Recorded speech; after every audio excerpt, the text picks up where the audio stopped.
I'm going to be talking about how to use role-playing to improve relationships. So, sharing extraordinary experiences fosters feelings of closeness. And this has actually been studied at Cornell in 2018.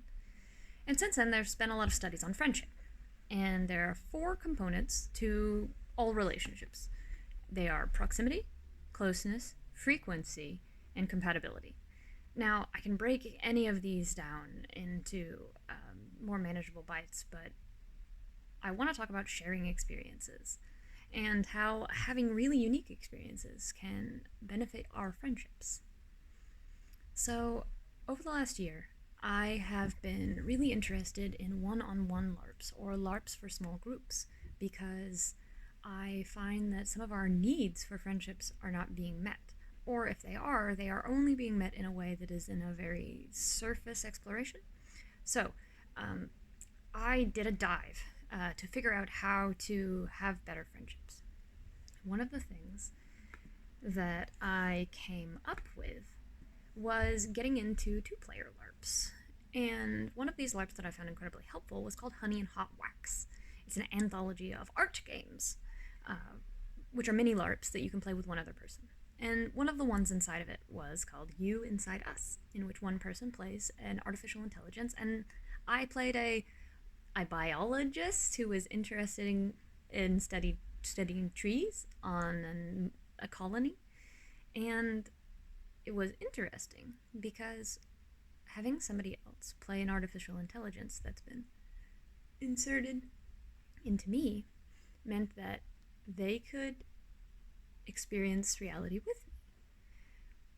This was interesting because this artificial intelligence had before this only been an attractor, so I got to see something experiencing having a body for the first time, which was really novel.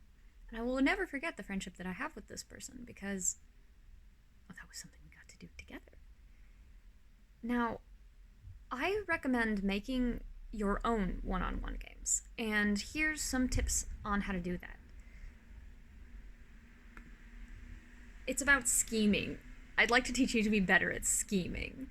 So it's easy to default and to spend our evenings like having dinner together or watching a film, but sometimes it can be really cool to give other people the chance to get outside of themselves, give them some alibi to be different, behave differently. So back on friendship, I'd like to talk a little bit about forms of emotional social support, and I think there are four. There's emotional, which is like caring for people's feelings, tangible, informational, and compassionate.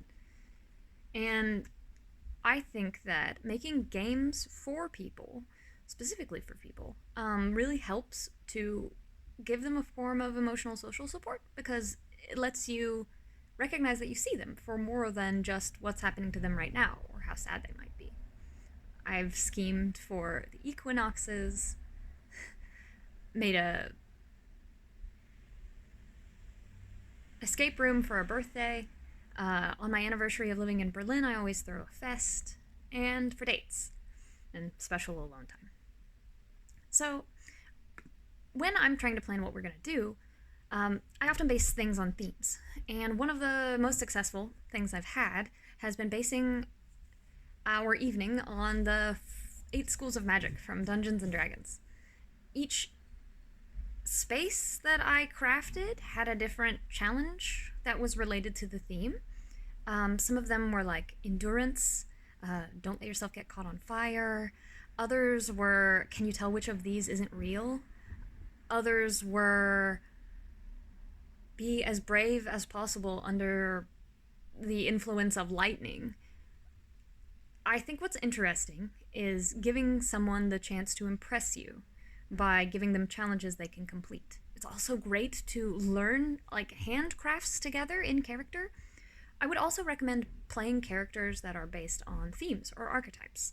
You can find many in the tarot, and there are archetypes all over in all the television that we watch or the books that we read. But it's best if you can subvert expectations and don't go exactly with the regular tropes.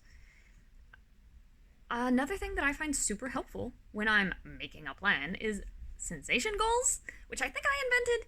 Intention goals are when you're planning to steer a scene towards having a specific physical experience. Now, this can be something to do with smell, taste, touch, sight. One of my favorites is someone touching just the back of my neck. Something that's just a little bit intimate, but not especially. And having this as a drive for your scene can be super helpful because, as somebody who might be directing the scene a little bit, I mean, obviously it's collaborative and we're telling a story together, but it's cool to have something that you're working towards. When your characters have goals, they're always easier to play. Some other thoughts about making a plan: have a specific time in mind, how long you're going to play. I like to do 15-minute scenes and then change characters, and then 15-minute scenes for as long as someone's happy to do so. I also like to determine what the tone of a scene will be, if we're going to be playing something silly or if we're going to be playing something serious. And I also recommend talking to your partners about the things that you want and thinking about that yourself. Like, what is it that you dream about? What would be really cool that you haven't experienced before? And I would also say be brave. Trust people. Be vulnerable. Otherwise, you won't get your best out of you. There are characters in you that haven't come out yet. You gotta find the right people to get them to. But you also have to be a person that brings characters out of people. You can choose whether to embrace bleed by playing characters who are more or less inspired by you. You can play someone that's totally different from you. Honey and Hot Wax means that you can play an artificial intelligence. But what I recommend is when you're making your own LARPs, write your character ahead of time and let the person who comes in choose who they want to play in response. Because reactionary and spontaneous character creation can lead to really interesting expressions of the unconscious mind. And personally, I would really, really recommend writing down the things you do in game and in characters, because it says a lot about you, or like the people that are existing inside you. My model of personality is a glass D20 that someone is in the inside of, looking at all of the triangles. And these are all the different versions of the self. Depending on what you roll, it might be something different every day. Identity is iterative, and we are learning who we are together. And we are making this person. You are a combination of everyone you've ever met.